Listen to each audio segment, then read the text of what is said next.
Quand l'Afrique parle aux esprits, dialogue entre la spiritualité africaine et Allan Kardec. Depuis la nuit des temps, l'Afrique dialogue avec l'invisible. Sur ces terres sacrées, on parle aux ancêtres, on écoute les esprits, on ressent les forces de la nature comme des guides. Bien avant les livres et les dogmes, l'Africain savait déjà que le monde visible n'est qu'une fraction de la réalité.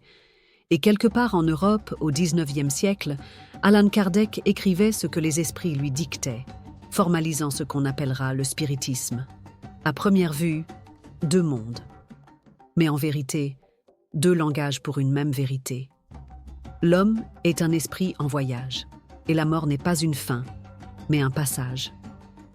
En Afrique, les ancêtres ne sont pas morts. Ils veillent, conseillent, protègent. Pour Kardec, les esprits évolués, les guides spirituels, jouent ce même rôle auprès des vivants. Ils sont là pour aider l'âme à grandir, à comprendre ses erreurs, à avancer.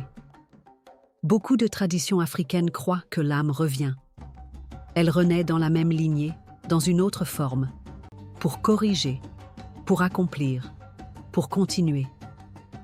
Kardec aussi enseigne que l'esprit revient, vit plusieurs vies, pour se purifier et atteindre la sagesse.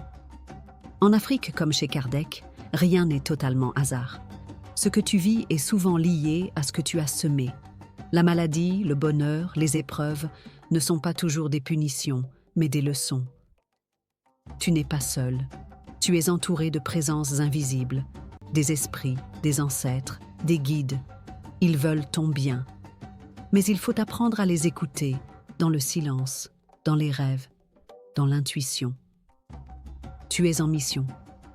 Ta vie a un sens, même si tu ne le vois pas tout de suite. Chaque difficulté peut être une étape vers quelque chose de plus grand. Tu es en apprentissage. La vraie richesse est intérieure. Ni l'or ni le pouvoir ne t'accompagneront après la mort. Ce qui compte, c'est ce que ton âme a appris, donné, pardonné, aimé. La spiritualité africaine vibre avec la nature. Les arbres, les rivières, les animaux ont une âme. Kardec aussi parle de l'interconnexion de tout ce qui vit. Quand tu respectes la vie, tu respectes l'esprit. La spiritualité africaine et le spiritisme d'Allan Kardec ne s'opposent pas. Ils se répondent.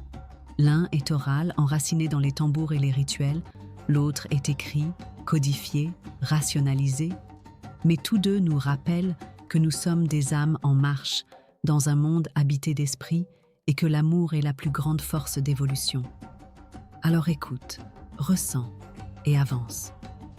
Le monde invisible te regarde, t'appelle et t'attend.